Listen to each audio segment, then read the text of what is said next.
He will have gone to bed last night thinking, just how do I do something special from 21st on the grid? Well, remember, of course, it was here last year he got a new nickname. The car is off anyway. Nick, I need a white visor. Please, come on. White visor. Otherwise, I cannot see anything. Felipe, baby, stay cool. We're bringing you the white visor. Stay cool. We're in a good position.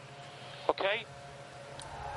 Well, little would Felipe, baby, have known that his season was going to last just another 7 races before his accident in Hungary. Well, the good news is he's back. He's really in form, and I spoke to him before qualifying yesterday.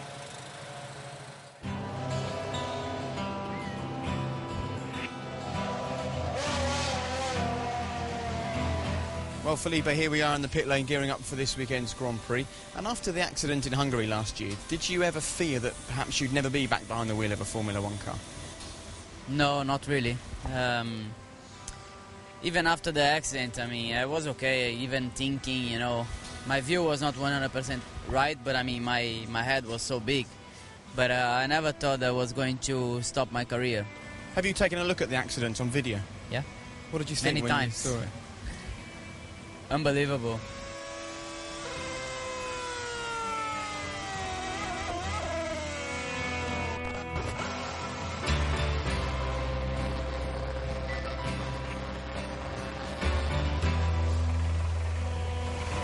Felipe, are you okay?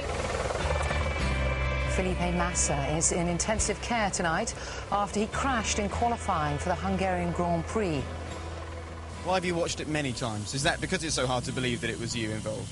Also, but I wanted to see. I wanted to see what's happened. I wanted to see the details and just to be aware of everything, and no problem to watch. When you're sitting on the grid preparing for the first race of the year, did you feel any different at all to the Felipe that was racing before Hungary? No. Exactly the same. Felipe Massa back in the cockpit. A knock on the head's not done him any harm at all, has it? You always have a bit of risk, you know, you're always in high speed, braking late, fighting with another cars, so you always have a little bit of risk. So if you are afraid to do that, it's better not to race him. While you're recuperating from this accident, you get the phone call. Felipe, you've now got Fernando to share the team with. They keep on giving you these difficult teammates, these fast teammates, don't they? Well, we are driving for Ferrari. You know, when you drive for Ferrari, you always expect that you're going to have a very strong teammate. And how is it going? Just a couple of races in, this relationship between you and Fernando? It's going very well. I mean, he's quite an experienced driver, so he has also good ideas to help the team, to help the car. So we didn't have so much different direction in terms of working. So he speaks a lot, which is also a bit better than Kimi, which was never speaks. But I think it's going well. So it's nice to have a teammate you can have a conversation with. Yeah. I imagine it probably is. You had your first sort of moment on track together in the last Grand Prix. Fernando was looking really hot. The car was working well for him. He was coming up behind you very quickly. He's quicker, isn't he, Alonso? Yeah, he's got to let Alonso go. Was there ever any moment in your mind where you thought, I might have to pull aside and let this guy come through because he is really flying? No. And what did they say to you about it afterwards?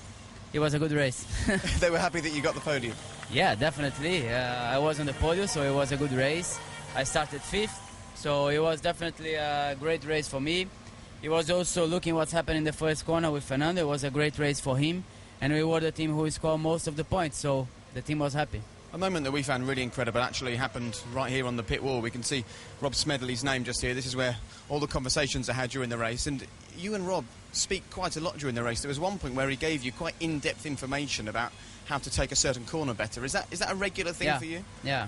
Felipe, the last corner, which is a problem, you're losing too much in the back off that you have to do in the very final corner. Wait later to go on the power, and then they can pass you less easy on the straight. Let's say most of the track you are better, but then maybe in one corner you are losing. So he can say straight away, try to do different lines, try to brake later or try to go early on the throttle, whatever, just in that corner, then you can try straight away. So this is also what's happened, which is quite important. And finally, of course, you'll be focusing on a victory this weekend. Having been through what you've been through in the accident last year, how much perspective does it give you over a race weekend like this, not to get frustrated by the little things about being a Formula 1 racing driver? I mean, it's always nice because you know this is what we like to do. This is what I love to do. You know, it's my job, and I always wanted to be what I am. And I think this gives you happiness. And you feel blessed to be here. Yeah, definitely.